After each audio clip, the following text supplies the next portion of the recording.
നമസ്കാരം. രാഹുൽ ഗാന്ധിയും പ്രിയങ്കയും ഇപ്പോൾ വയനാട്ടിൽ വന്നാൽ എന്താണ് ഗുണം?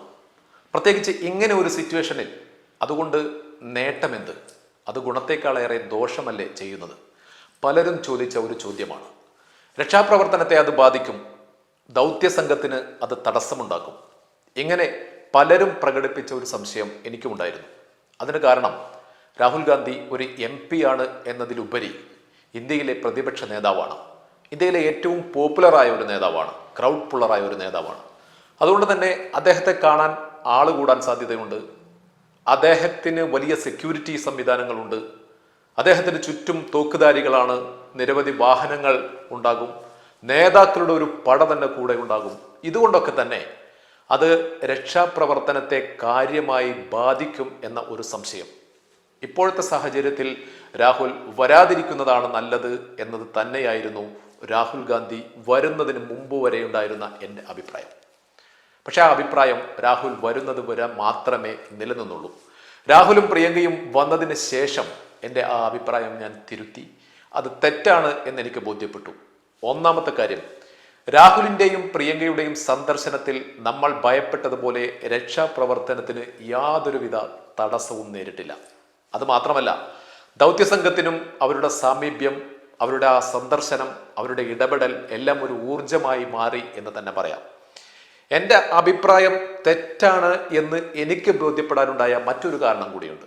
അത് വയനാട്ടിലെത്തിയ രാഹുൽ ഗാന്ധി അവിടം സന്ദർശിച്ചതിന് ശേഷം അവിടുത്തെ ജനങ്ങളോട്, അവിടുത്തെ ജനപ്രതിനിധികളോട്, അവിടുത്തെ നാട്ടുകാരോട് അവരെ ആശ്വസിപ്പിച്ചുകൊണ്ട് പറഞ്ഞ വാക്കുകളാണ്. വയനാട്ടുകാർക്ക് അദ്ദേഹം ഒരു ഉറപ്പ് നൽകുകയാണ്: വയനാടിനെ ഞാൻ ഒരിക്കലും കൈവിടില്ല. വീട് നഷ്ടപ്പെട്ടവർക്ക് ഞാൻ 100-ലധികം വീട് വെച്ച് നൽകും. ഇത് രാഹുലിൻ്റെ ഉറപ്പാണ്. രാഹുലിൻ്റെ ഈ വാക്കുകൾ കേട്ട ആരും ഒന്ന് കോരിത്തരിച്ചു പോയിട്ടുണ്ടാകും.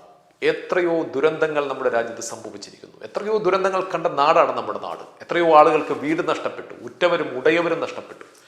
അവിടെയൊക്കെ നേതാക്കൾ സന്ദർശനം നടത്തിയിട്ടുണ്ട്, പല രാഷ്ട്രീയ നേതാക്കളും പോയിട്ടുണ്ട്, മന്ത്രിമാർ പോയിട്ടുണ്ട്. പക്ഷെ ഒരു നേതാവും ഇങ്ങനെ ഒരു ഉറപ്പ് തൻ്റെ ജനങ്ങൾക്ക് നൽകിയതായി കേട്ടുകേൾവി പോലുമില്ല. മന്ത്രിമാരൊക്കെ പോയി സർക്കാർ ചെയ്തു തരും, ഞങ്ങൾ ചെയ്യുമെന്ന വാഗ്ദാനങ്ങളൊക്കെ പലപ്പോഴും ഉണ്ടാവാമെന്നല്ല, ഉണ്ട്, പലതും നടന്നിട്ടുമുണ്ട്, പലതും വാഗ്ദാനങ്ങളായി മാത്രം അവശേഷിക്കുന്നുമുണ്ട്. പക്ഷേ ഇങ്ങനെ ഞാൻ 100 വീട് വയനാട്ടിൽ വീട് നഷ്ടപ്പെട്ടവർക്ക് നൽകുമെന്ന് പറയുന്ന ഒരു നേതാവിനെ നമുക്ക് മറ്റെവിടെ കാണാൻ കഴിയും? ഒരിക്കലുമില്ല.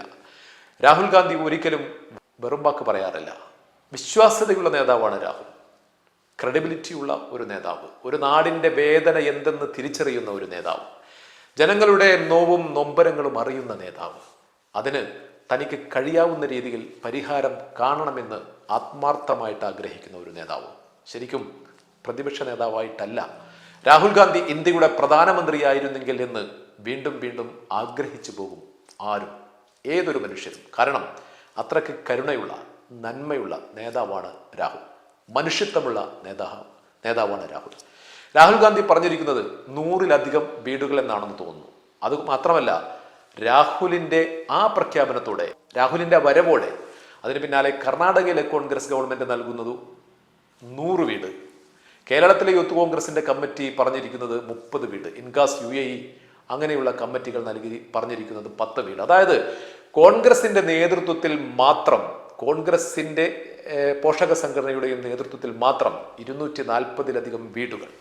ഇതൊന്നും വയനാടിൻ്റെ ഇപ്പോഴത്തെ നഷ്ടങ്ങൾക്ക് പകരമാകില്ല എന്ന് നമുക്കറിയാം. കാരണം അത്ര വലിയ നഷ്ടങ്ങളാണ്, പറഞ്ഞറിയിക്കാൻ കഴിയാത്ത നഷ്ടങ്ങൾ. ഉറ്റവരെയും ഉടയവരെയും നഷ്ടപ്പെട്ടവർ, മക്കളെ നഷ്ടപ്പെട്ടവർ, കുടുംബനാഥന്മാരെ നഷ്ടപ്പെട്ടവർ, സ്വത്ത് മുഴുവൻ നഷ്ടപ്പെട്ടവർ. അങ്ങനെ സങ്കടമാണ്. ആശ്വസിപ്പിക്കാനല്ലാതെ ഇത്തരം ദുരന്തങ്ങൾക്ക് മുൻപിൽ മറ്റൊന്നിനും നമുക്ക് കഴിയില്ല.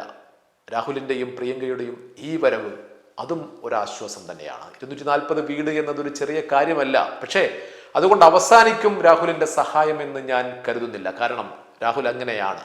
വയനാട് എന്ന് വെച്ചാൽ രാഹുൽ ഗാന്ധിക്ക് ജീവനാണ്. ഒരു പ്രതിസന്ധി ഘട്ടത്തിൽ തൻ്റെ കൂടെ നിന്ന ഒരു പാർലമെന്റ് മണ്ഡലം. എത്രയോ മുമ്പ് തന്നെ രാഹുൽ ഗാന്ധി അത് പറഞ്ഞിട്ടുണ്ട്, പ്രളയം വരുന്നതിന് മുമ്പ് തന്നെ.